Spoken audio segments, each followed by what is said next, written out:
रावण राजा था आसुरी शक्तियों का। रावण का संबल उसकी अर्धांगिनी मैया मंदोदरी थी। रावण को धर्म तत्व बताया करती थी, परंतु उसको शांत रखती थी। उत्पात कभी नहीं मंदोदरी मान किया, किसी ग्रंथ में वर्णन नहीं है। हित की समझाती थी, वो कितना भी बताता था हित की समझाती थी। सातवां अंग है, राजा को अपने श्रेष्ठ सद्गुरु शास्त्र समन्वित विज्ञ पुरुषों में बड़ी ही निष्ठा होनी चाहिए।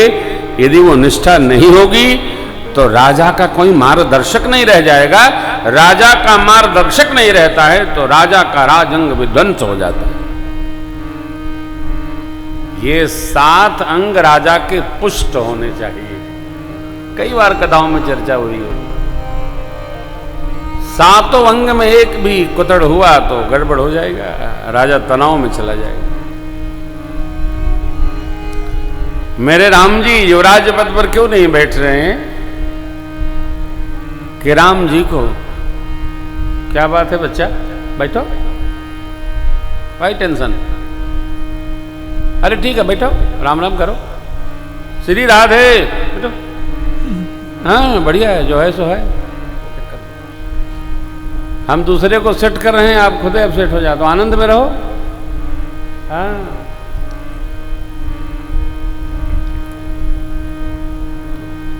एक तो जो संदेश आते हैं यूट्यूब फेसबुक के, उसको न पढ़ा करिए कथा के समय।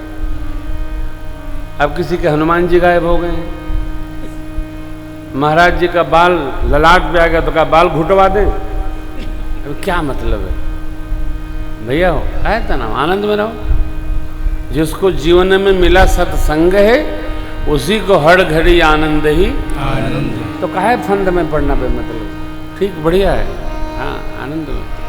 तो माई बाप इस बात को समझिए, आप व्यापारी हैं, व्यवहारी हैं अथवा कर्मचारी हैं, आप भी अपने क्षेत्र के, घर के, गांव के राजा हैं। इन 7 अंगों में आपको पुष्ट होना होगा। जो लोग विद्यार्थी हैं उनको अपने अध्ययन में पुष्ट होना होगा। केवल टेक्स्ट बुक कक्षा वाली नहीं, अगल बगल की पुस्तकों का भी अध्ययन करना होगा। ये कैसे होगा? ये तब होगा जब हम अपने कोर्स वाली, पाठ्यक्रम वाली पुस्तकों पर अधिक समय देंगे, तब उसके सहयोगी ग्रंथों का हम अध्ययन कर पाएंगे। और जितना विद्यार्थी माने विद्या को ग्रहण करने वाला, जितना मिले समेट लो। ध्यान रखना, हम लोग तो दूसरी परंपरा के लोग हैं। 30-35 वर्ष के बाद आजकल लोगों को कंठस्थ कुछ नहीं होता है। जो विद्यार्थी बच्चे बैठे हैं, इसलिए जितना हो सके 30 वर्ष तक, क्या 18-20 वर्ष तक कंठस्थ करो, विद्या कंठ में लाओ। सुनो, पढ़ो, पढ़ो सुनो, देखो कम, कंठ में आ जाएगी विद्या। और विद्या जब कंठ में आ जाएगी तो आपको उसके सद्गुण का परिणाम मिलेगा।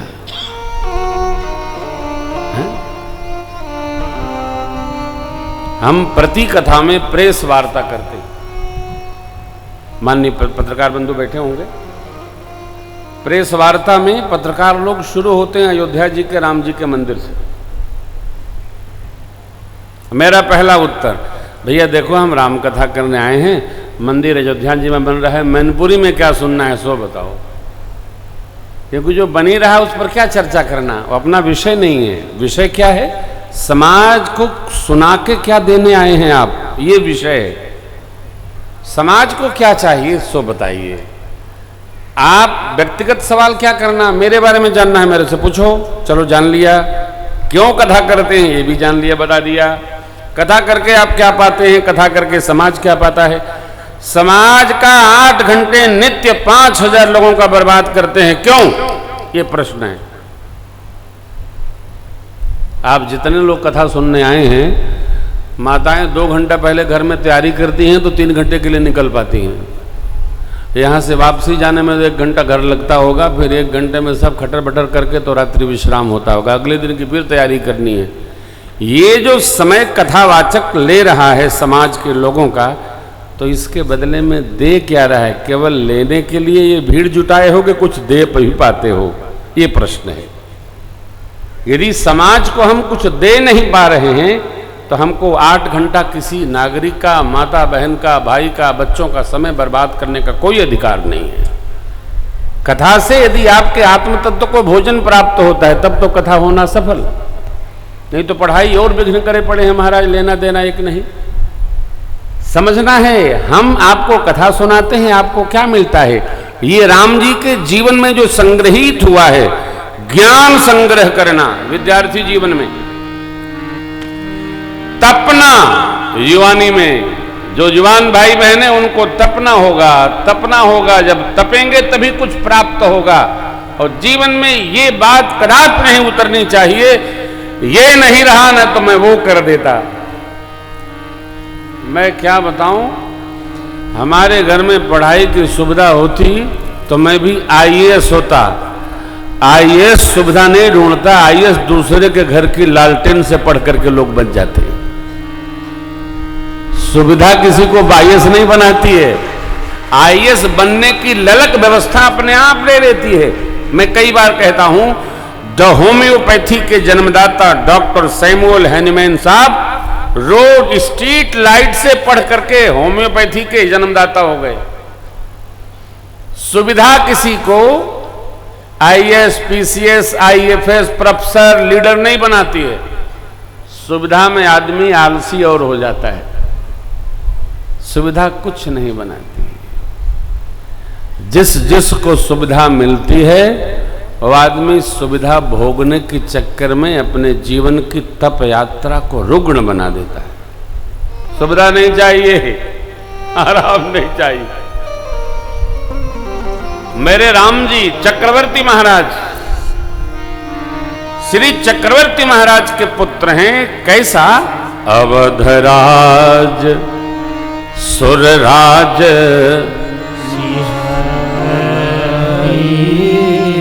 दशरथ धन लखी धन लजाई अवधरा।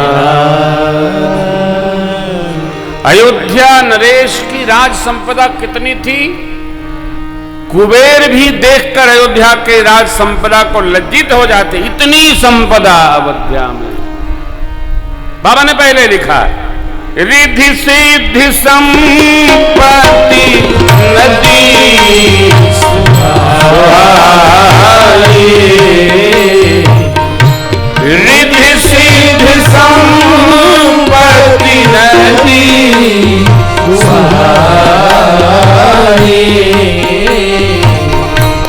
उनकी अवध अम्बोधि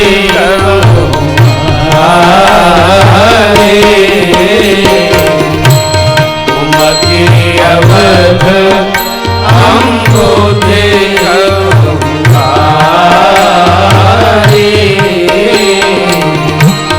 उमकी अवध हमको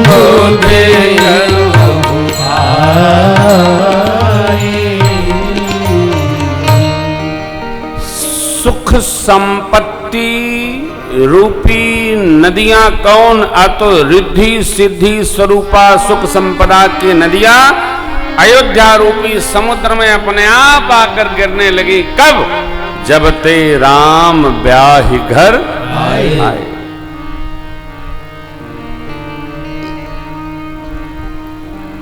जीवन में सुविधा बहुत हो जाए तो व्यक्ति का निर्माण हो जाए, ये कुछ कहा नहीं जा सकता। जिसका निर्माण होता है अभाव में होता है, सुविधा में कुछ निर्माण नहीं होता। जीवन में जब तक अभाव नहीं होगा तब तक स्वभाव में तप का भाव नहीं आएगा। अभाव आवश्यक है। मेरे प्रभु ने, मर्यादा पुरुषोत्तम परमात्मा श्री राम ने स्वयं चुना, स्वयं पाया। मां ने वचन लिया, पूज्य पिताजी ने पहले सौगंध ले ली थी सत्य की, राम जी की, कुल की, भगवान बन चले गए। जगजननी सीता महारानी भी संग में, लक्ष्मण जी प्रधान सेवक हैं, भगवान के नायब हैं। क्यों? अरे 12 हिते निज हित पति जानी, लक्ष्मण राम चरण रति मानी। देखो, जीवन में अभाव इसलिए उपस्थित होना चाहिए डॉक्टर साहब कि ये पता चलेगा कि अपने कौन है, पराये कौन है। रहीमन विपदा हो भली, जो थोड़े दिन हो,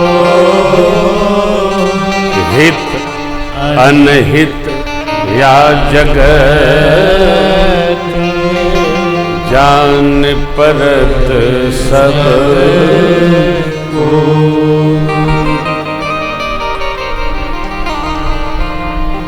दुख भी आना चाहिए हो,